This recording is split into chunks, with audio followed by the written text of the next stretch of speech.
Connaissance. Recherche. Sciences. Des sciences mathématiques. Théorie. Physique. Philosophie. Conférences. Archéologie. Environnement. Nature.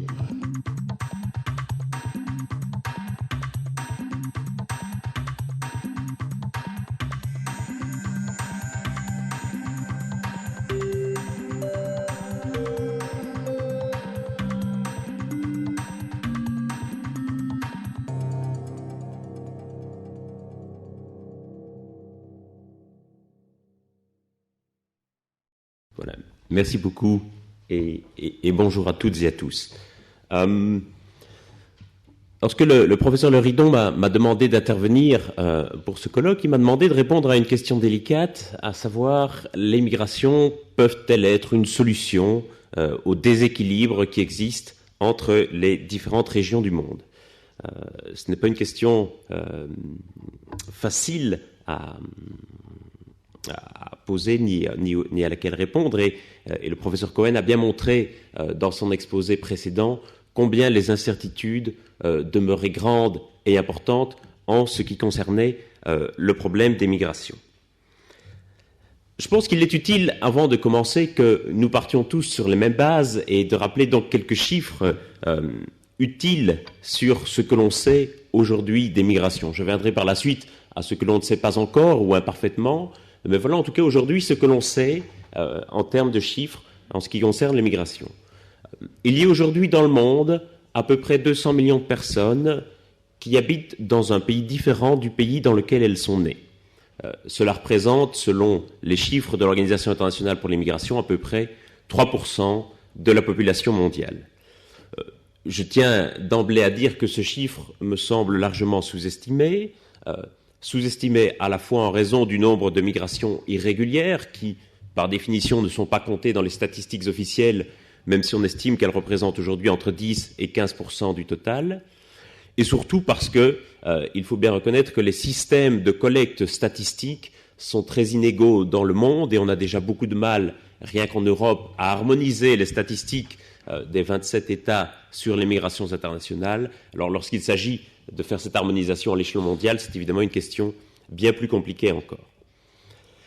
Parmi ces 200 millions de personnes, 12 millions sont des réfugiés, sont les chiffres du Haut Commissariat des Nations Unies pour les réfugiés, auxquels il faut ajouter 4 millions de réfugiés palestiniens qui sont pris en charge par une autre agence des Nations Unies et donc comptabilisés un peu différemment. Mais donc, grosso modo, on peut dire qu'il y a 16 millions de réfugiés dans le monde. J'insiste pour dire que ce nombre, contre-intuitivement, est en déclin régulier depuis, je dirais, une dizaine d'années. Uniquement le nombre de réfugiés dans le monde, pas le nombre de migrants. Par ailleurs, et là c'est un nombre qui est en constante augmentation, il y a environ 50 millions de personnes aujourd'hui qui sont déplacées à l'intérieur de leur pays, selon les chiffres du HCR. Donc ça signifie qu'ils ne sont pas comptés comme migrants internationaux, forcément, puisqu'ils ne franchissent pas de frontières, mais qui sont néanmoins dans une situation de déplacement, qui sont loin de chez eux, et du point de vue humain, leur situation n'est guère différente, bien souvent, de celle des réfugiés. Ces 51 millions de personnes se divisent en deux grands groupes. 26 millions sont déplacés à cause de conflits, 25 millions sont déplacés à cause de catastrophes naturelles, selon les chiffres de la Croix-Rouge. Enfin, à ces chiffres, il faut ajouter 12 millions de personnes qui sont considérées comme apatrides, c'est-à-dire sans pays, qui traditionnellement ne sont pas comptées dans les statistiques des migrations, mais qui forcément, puisqu'elles n'ont plus de pays, ne peuvent pas habiter dans le pays où elles sont nées. Voilà donc aujourd'hui ce que l'on sait sur les chiffres, les grands agrégats de migration. Ce qui est intéressant au-delà des chiffres, c'est de voir d'où les personnes viennent et où les personnes vont. Alors pour nous aider à visualiser ces grands flux migratoires, je me suis aidé des cartes développées par un programme qui s'appelle le World Mapper de l'Université de Southampton et qui ajuste la taille des pays en fonction des indicateurs statistiques concernés. Et donc sur ces pays, sur cette carte, on voit que la taille des pays est ajustée en fonction du nombre de migrants qu'ils envoient à l'étranger. Et donc on voit que les pays qui envoient le plus des migrants, eh bien, se trouvent bien sûr en Europe de l'Est, en Amérique du Nord, en Afrique et en Asie du Sud-Est. Ce qui est intéressant, c'est de comparer cette carte avec la carte suivante qui montre, elle, l'immigration nette. Donc on a vu dans la précédente carte quels étaient les pays qui envoyaient des gens à l'étranger. Voici maintenant quels sont les pays qui reçoivent ces personnes. Et on voit évidemment que la situation est toute différente et que les grands pays receveurs de migrants sont en premier lieu l'Amérique du Nord et les États-Unis, l'Europe occidentale et le Moyen-Orient. Et donc on voit déjà se dessiner une forme de transfert entre les pays qui envoient et ceux qui reçoivent, puisque ce ne sont bien entendu pas les mêmes. Si l'on considère maintenant uniquement les réfugiés et les IDP, qui est un terme un peu barbare pour Internally Displaced Persons, donc les personnes qui sont déplacées à l'intérieur de leur pays, d'où viennent-elles? Eh bien, on voit qu'elles viennent en très grande majorité d'Afrique subsaharienne, du Proche et du Moyen-Orient, d'Europe de l'Est et de Colombie.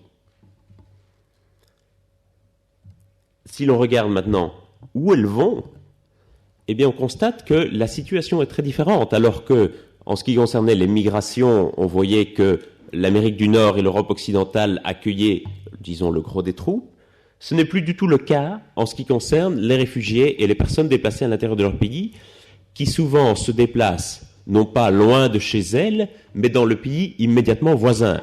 Et donc on voit que les pays dont proviennent les réfugiés sont également, pour l'essentiel, les pays qui accueillent les réfugiés. Donc il n'y a pas de transfert, à l'exception peut-être de l'Allemagne, de l'Angleterre et des Pays-Bas, il n'y a guère de transfert de population en ce qui concerne les réfugiés, puisque, encore une fois, les pays d'accueil de ces réfugiés et de ces personnes déplacées à l'intérieur de leur pays sont la Colombie, l'Afrique subsaharienne et le Proche et le Moyen-Orient.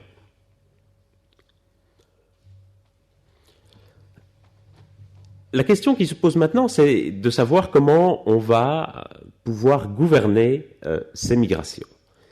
C'est une question qui, pour l'instant, reste du ressort quasi exclusif des États, pour des questions qui tiennent essentiellement à des questions de souveraineté nationale, à des questions d'identité nationale. C'est une question, malgré sa dimension mondiale, qui ne bénéficie pas encore aujourd'hui de mécanismes de gouvernance à l'échelon mondial. Et donc, les tentatives qu'on a faites pour mettre en place des mécanismes internationaux de coopération et de gestion de ces flux migratoires restent aujourd'hui embryonnaires. Il y a eu quelques efforts qui ont été faits dans l'Union européenne pour développer une politique d'immigration commune. Les Nations unies ont mis en place il y a 2 ans un forum mondial sur les migrations et le développement, mais ce forum, à ce jour, ne reste qu'un forum, c'est-à-dire qu'il ne prend aucune décision et n'a aucun pouvoir décisionnaire. Parmi les migrants, seuls les réfugiés bénéficient d'un régime international de protection qui leur est garanti par la Convention de Genève de 1951 et son protocole additionnel de 1967. Les autres migrants, ceux qui se déplacent volontairement, ceux qui ne disposent pas du statut de réfugié, ne bénéficient pas d'un système international d'assistance ou de protection, et la plupart des accords internationaux qui ont été conclus dans le domaine de l'immigration ont été soit inopérants, soit n'ont pas été ratifiés. Je prends l'exemple du dernier accord sur l'immigration qui date du milieu des années 80, 1984, si je ne m'abuse, qui est un accord de l'Organisation du Bureau international du travail sur les droits des travailleurs migrants. Cet accord n'a été ratifié par aucun pays de l'OCDE. Globalement, on peut dire que les politiques de gouvernance des migrations sont essentiellement des politiques réactives et des politiques restrictives, c'est-à-dire qu'on va surtout chercher à empêcher les migrants de venir chez nous. Alors qu'auparavant, dans les années 50 et 60, on avait eu, en tout cas en Europe, une politique proactive qui essaie d'attirer les migrants. Depuis le choc pétrolier de 1973, on s'est tourné vers une politique d'immigration réactive et restrictive, ou en d'autres termes, on essaye de faire face à ce qu'on considère généralement comme un problème et non pas comme une opportunité, ou en tout cas comme quelque chose qu'il faudrait gérer de manière proactive, à la fois dans l'intérêt des pays d'origine et des pays d'accueil. Alors, j'en viens maintenant que les quelques jalons ont été posés en ce qui concerne l'immigration, à la question de savoir si on peut considérer la migration comme une solution aux déséquilibres mondiaux. Et je vais adresser 3 types de déséquilibres, les équilibres démographiques, économiques et enfin les déséquilibres écologiques et climatiques, étant bien entendu que les 3 déséquilibres sont bien entendu liés et qu'ils ne sont pas séparés les uns des autres, même si on a parfois tenté de trouver des solutions séparées pour chacun de ces problèmes. Problème démographique tout d'abord, déséquilibre démographique. Professeur Cohen l'a remarquablement signalé dans son exposé. On constate bien entendu de grandes inégalités dans la démographie des régions du monde, avec une explosion de la population en Afrique et en Asie, et tandis que les populations des pays développés déclinent, notamment en raison du déclin de la natalité. Et donc la solution qu'on imaginait était des migrations de remplacement. En d'autres termes, est-ce qu'on allait pouvoir faire venir, transférer de la population d'Afrique ou d'Asie vers l'Europe de façon à équilibrer la démographie des 2 régions? C'est le premier point, j'y reviendrai tout à l'heure. Deuxième point, les questions des déséquilibres économiques. En d'autres termes, les migrations peuvent-elles être une solution au développement? Peuvent-elles être un adjuvant aux politiques de développement? Et dans quelle mesure sont-elles liées au développement des pays? C'est un thème qui aujourd'hui retient beaucoup l'attention des Nations Unies, et le lien entre migration et développement reste aujourd'hui relativement méconnu. Et donc la question qu'on va se poser, c'est notamment, est-ce que les migrations peuvent être une solution au déséquilibre du marché du travail? J'en viens au dernier déséquilibre qui retiendra l'essentiel de mon attention aujourd'hui, à la fois parce que c'est le domaine que je connais le mieux et aussi parce que c'est celui du colloque qui nous réunit aujourd'hui. Il y a également de grandes inégalités, à la fois entre les dégradations de l'environnement, les catastrophes naturelles, mais également en ce qui concerne les impacts du changement climatique entre les différentes régions du monde. Et aujourd'hui, une question qui retient beaucoup l'attention est celle de ce qu'on appelle les migrations environnementales, ou en tout cas des migrations qui seraient associées à des dégradations de l'environnement, et on va se demander comment on pourrait gérer ces flux migratoires. Je commence par la question des déséquilibres démographiques. Le professeur Cohen a bien montré quelles étaient les différences démographiques entre les différentes régions du monde, donc je n'y reviens pas. Mais donc l'idée qui avait été émise au début des années 2000 par la division de la population des Nations Unies était ce qu'on a appelé à l'époque les migrations de remplacement. Et vous voyez ici la couverture d'un rapport qui avait fait grand bruit en 2001, qui portait ce même titre, Replacement Migration. Et donc l'idée était toute simple. C'est-à-dire, puisque la population décline en Europe et dans les pays industrialisés, et puisqu'elle explose dans les pays en développement, pourquoi ne transfère-t-on pas de la population des pays en développement vers les pays industrialisés de façon à équilibrer la démographie des régions? Le rapport a fait grand bruit parce qu'il avait été très controversé. Il avait été controversé essentiellement pour 2 raisons qui me semblent justifiées. D'abord parce qu'il y avait une instrumentalisation de la migration. Évidemment, les droits et les intérêts des migrants étaient peu considérés dans l'affaire, étaient considérés comme une simple commodité qu'on pouvait transférer librement d'une région à l'autre par avion charter.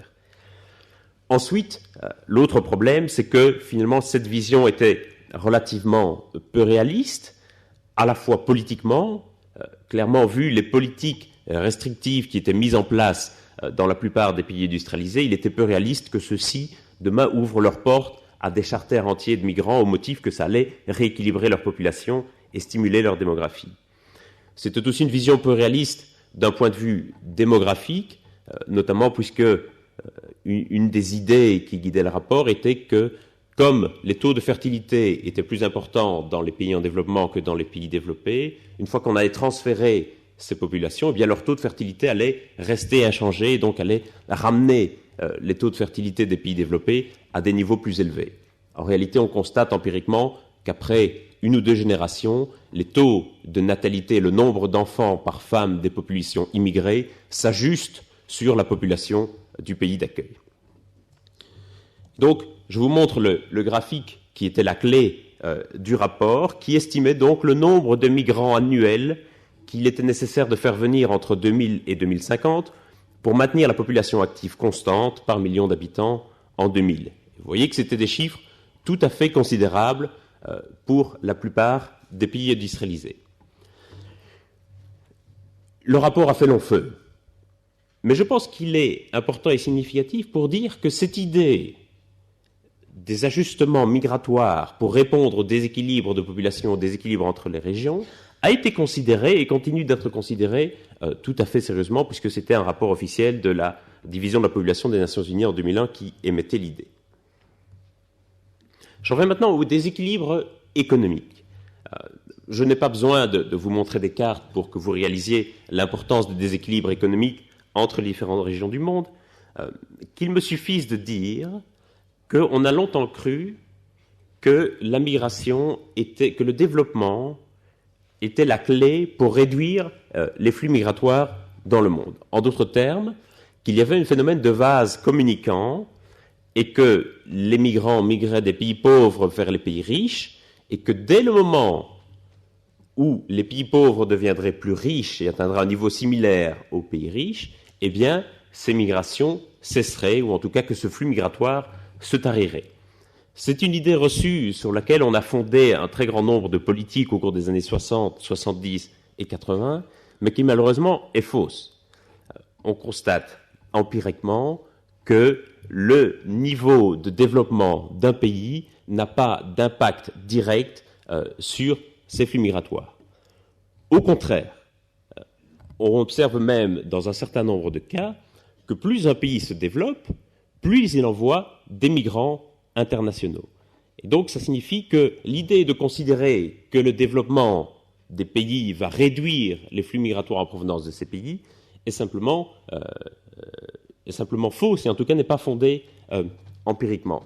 Ça ne veut pas dire évidemment qu'il faut arrêter, et certainement pas les politiques de développement, ça veut simplement dire que l'idée de les considérer comme un instrument de régulation des flux migratoires est erronée et qu'on fait fausse route à partir de ce moment. Pourquoi est-ce que ça n'a pas d'impact direct sur les flux migratoires?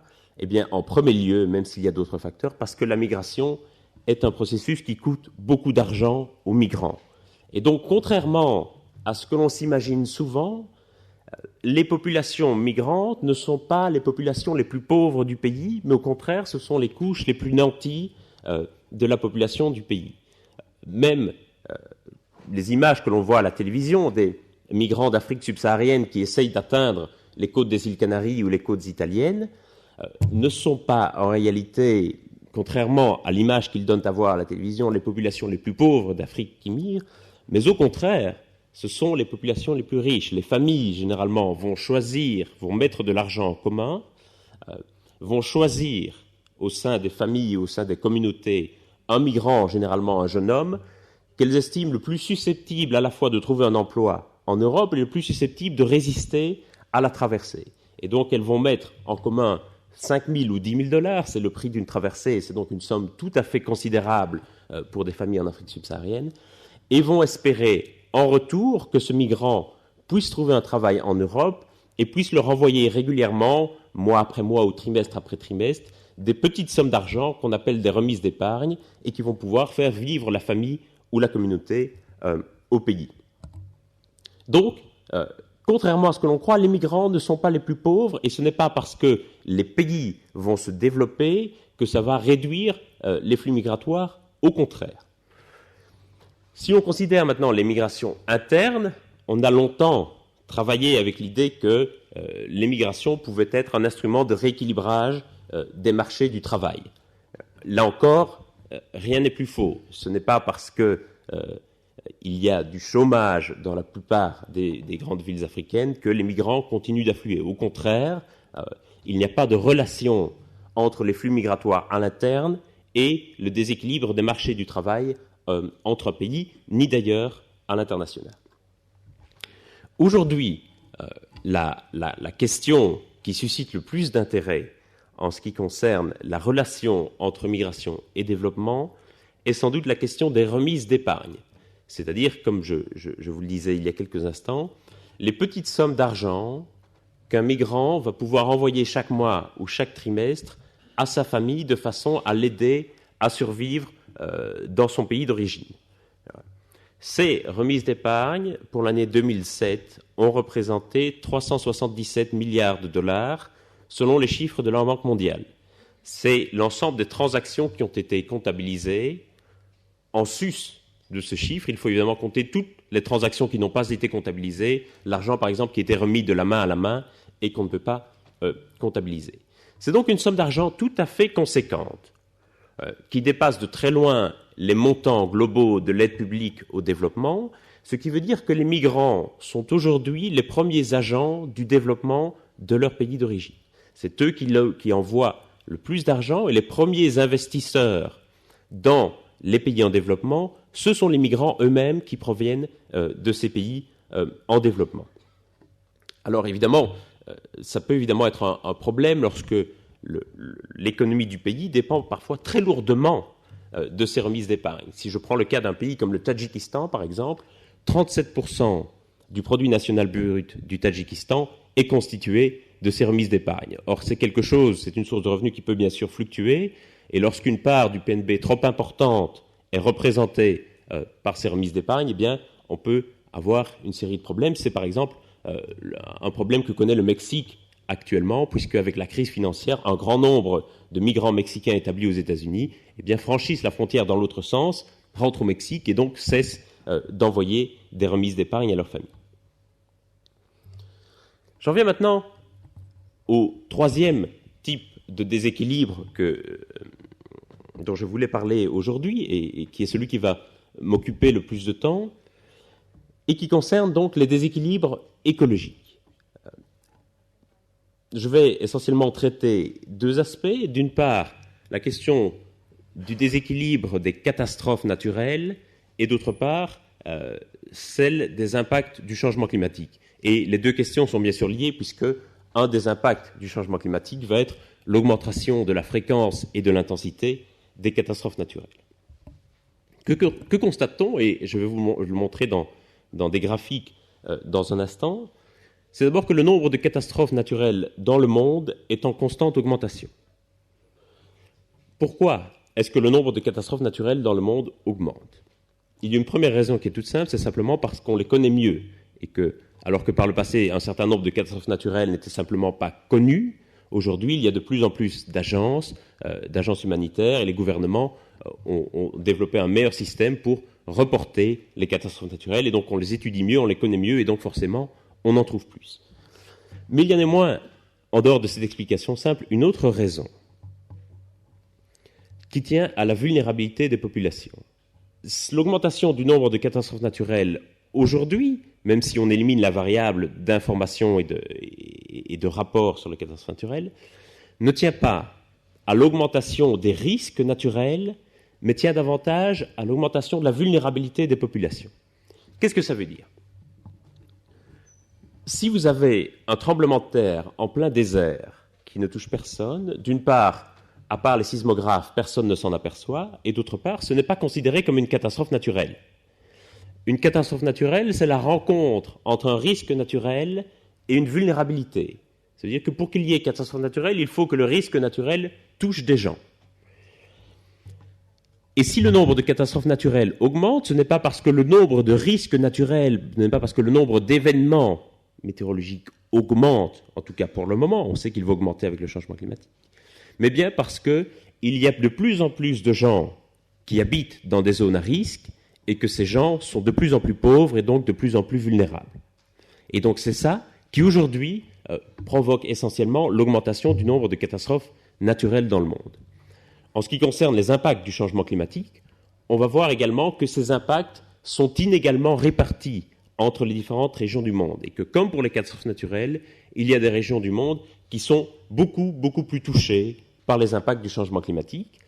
Et évidemment, comme le disait le professeur Cohen, tout est lié. Les régions du monde qui sont les plus affectées par les catastrophes naturelles et par les impacts du changement climatique sont aussi les régions qui sont les plus pauvres et les plus peuplées. Voilà donc comment augmenter le nombre de catastrophes naturelles entre 1975 et 2007. Vous voyez qu'il y a une sorte d'augmentation relativement continue. Et voilà quelle a été l'évolution du nombre de personnes affectées par des catastrophes naturelles. Quand on dit personnes affectées, cela veut dire à la fois les personnes qui sont décédées dans la catastrophe naturelle, les personnes qui ont été blessées, les personnes qui ont été déplacées et les personnes qui ont perdu de l'argent ou une propriété dans la catastrophe. Le nombre de catastrophes naturelles est entendu très largement, puisqu'on considère à la fois les événements météorologiques majeurs, mais également des dégradations de plus longue durée, comme par exemple des problèmes de désertification ou d'épidémiologie.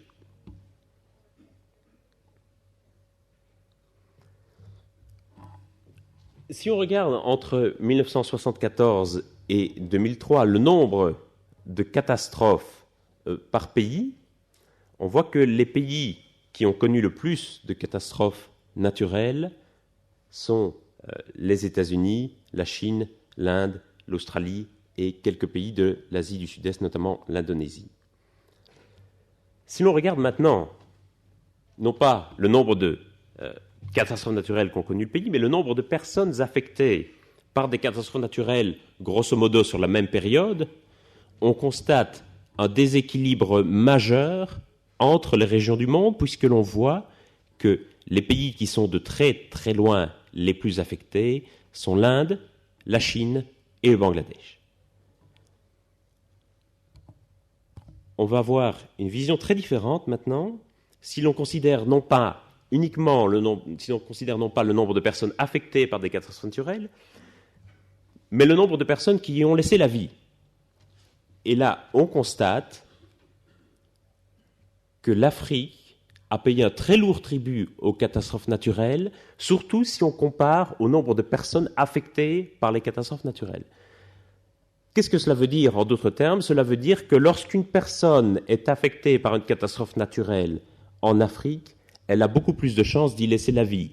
Tandis que si elle est affectée par une catastrophe naturelle en Asie, il y aura de plus fortes chances que pour que des politiques soient mises en place de façon à ce qu'elle soit blessée, qu'elle perde une propriété ou qu'elle soit déplacée, mais qu'elle n'y laisse pas la vie.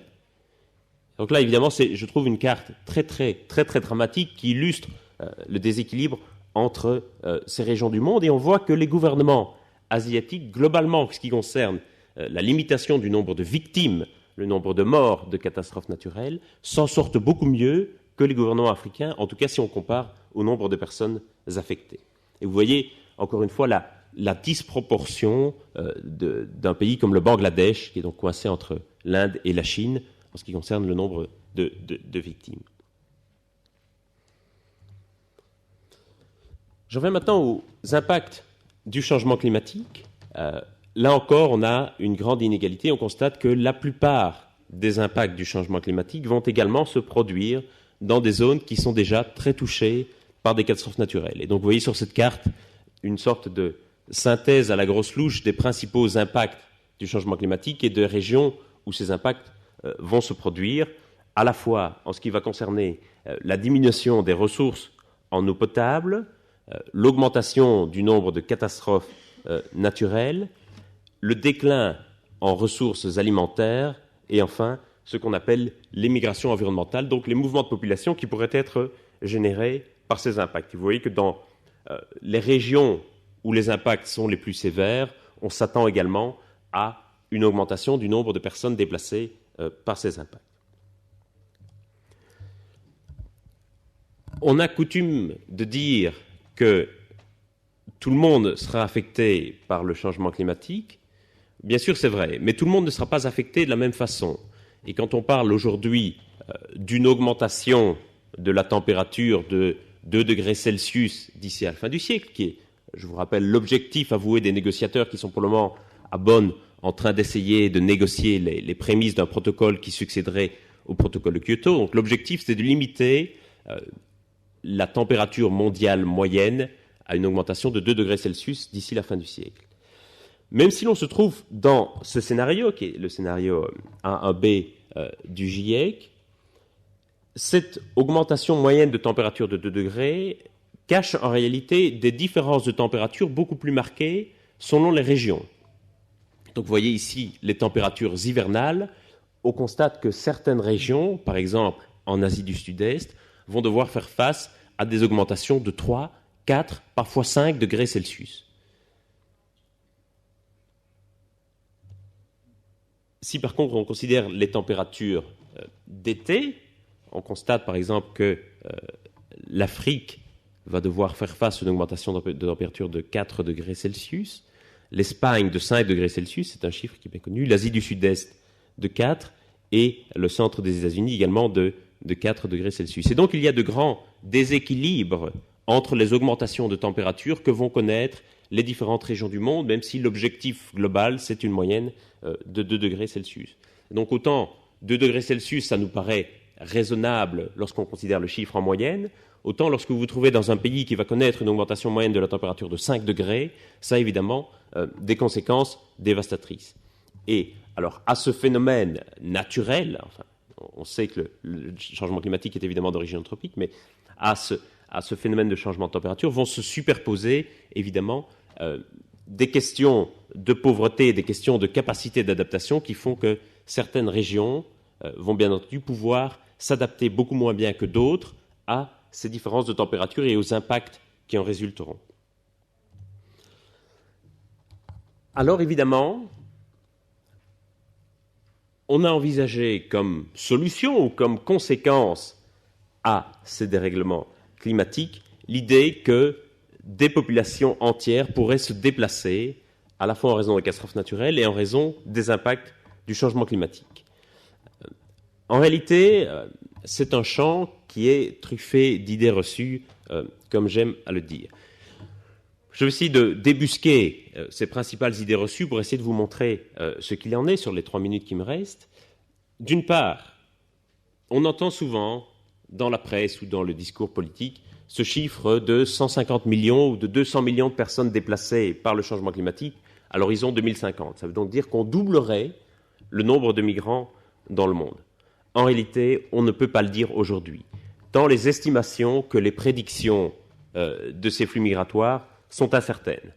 Incertaines pour 2 raisons. D'abord parce qu'il y a aujourd'hui encore une grande incertitude sur les impacts du changement climatique. On ne sait pas exactement quels impacts surviendront dans quelles régions.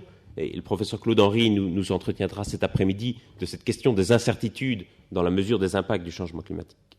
Et aussi parce que, en plus de cette incertitude sur les impacts du changement climatique, il y a une grande incertitude sur les réactions des populations. On ne sait pas aujourd'hui dire avec certitude comment les populations vont réagir à ces impacts du changement climatique, d'autant que ces impacts vont se mêler à des facteurs socio-économiques et culturels qui vont être les déterminants de la migration. Et j'ai envie de reprendre le schéma du professeur Cohen. Pour les migrations, ce n'est pas juste une question d'économie, juste une question d'environnement et juste une question de culture. Généralement, ce qui détermine les flux migratoires, c'est l'ensemble des données démographiques de population, des données économiques, des données environnementales et des données culturelles. Et donc c'est très difficile d'isoler un facteur et de dire c'est une migration provoquée purement par l'environnement. En réalité, toutes les migrations sont multicausales et sont provoquées par un mix de différents facteurs, certains étant parfois, bien sûr, plus importants que les autres. Deuxième idée reçue, par rapport à l'idée que ces migrations pourraient rééquilibrer les régions, ce sont des déplacements de population qui sont essentiellement internes. Et donc on n'a pas une augmentation significative du nombre de migrations internationales liées au changement climatique. Les gens, en réalité, ne cherchent pas à quitter leur pays, mais généralement cherchent simplement à quitter la région qui est affectée par la catastrophe. Et donc, généralement, ont intérêt à rester dans leur pays, ce qui implique qu'au niveau politique, il y a une certaine forme d'impuissance du droit international à fournir à ces gens une protection et un statut.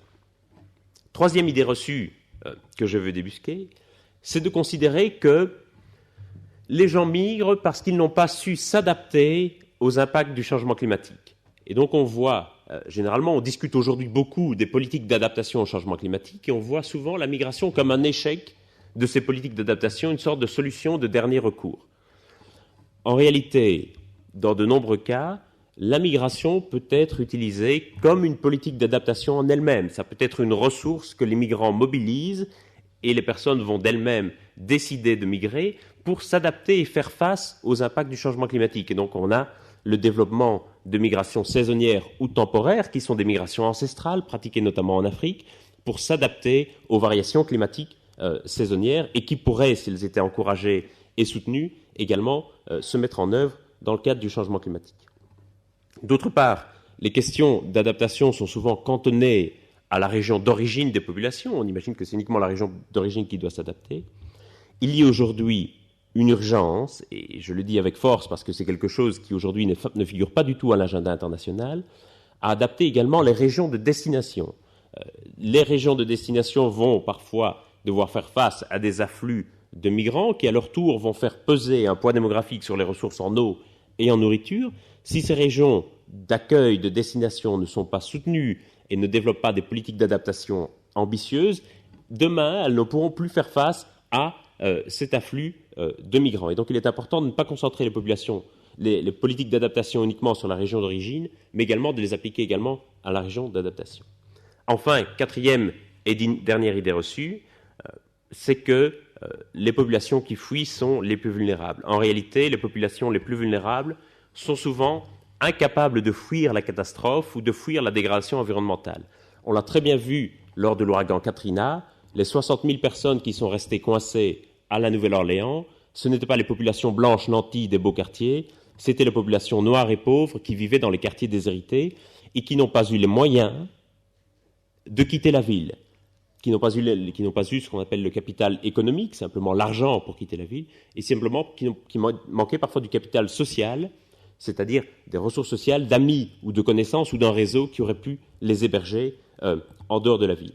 Et donc, alors qu'on concentre souvent les politiques sur la nécessité de réduire les migrations liées au changement climatique, à essayer de les empêcher, il y aurait peut-être intérêt à se demander si, dans certains cas, on n'a pas intérêt à les favoriser et en tout cas à les rendre possibles, à permettre aux populations les plus vulnérables de quitter la région qui est affectée pour ne pas qu'elles subissent de plein fouet la dégradation environnementale. Et ça, c'est quelque chose qui me paraît aussi politiquement très important, de ne pas toujours considérer la migration comme un problème, mais parfois comme une solution qui permet aux gens de limiter l'impact de la dégradation de leur environnement.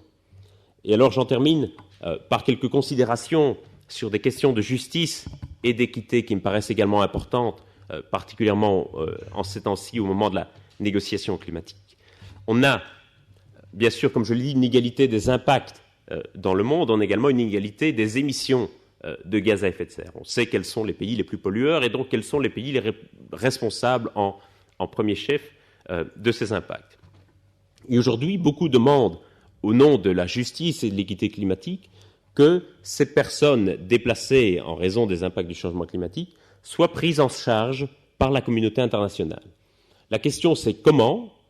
Certains ont même proposé un système de quotas, ou en d'autres termes, les pays qui émettaient des gaz à effet de serre accueilleraient une proportion de migrants correspondante à leurs émissions. Les États-Unis émettent 22% des gaz à effet de serre, ils accueilleraient 22% des personnes déplacées. Ça me paraît être une solution impraticable politiquement, mais aussi pratiquement, et aussi qui irait à l'encontre des droits des migrants, puisque, encore une fois, on le considérait comme une sorte de commodité qu'on pourrait se répartir entre les différents pays.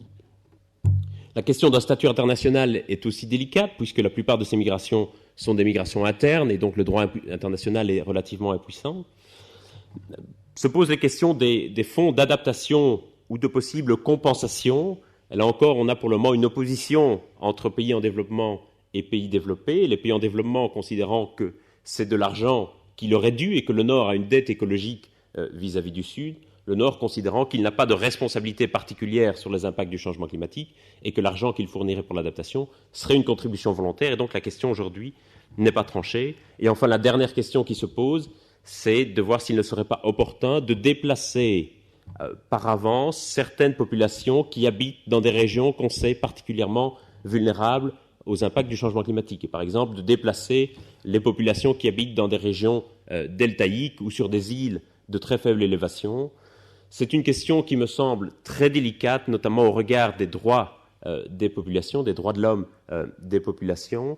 Et donc, en tout cas, ces déplacements, s'ils ont lieu dans le futur, ne pourraient se faire qu'avec l'accord et le consentement des populations concernées. Il serait important d'éviter, à mon avis, des déplacements forcés décidés par le gouvernement, même si ces personnes habitent dans des régions à risque. Je pense que c'est plutôt en aval qu'on a intérêt à mener la politique, notamment par les politiques d'usage des sols et de répartition de la population. Voilà, j'espère ne pas avoir été trop long et je vous remercie de votre attention.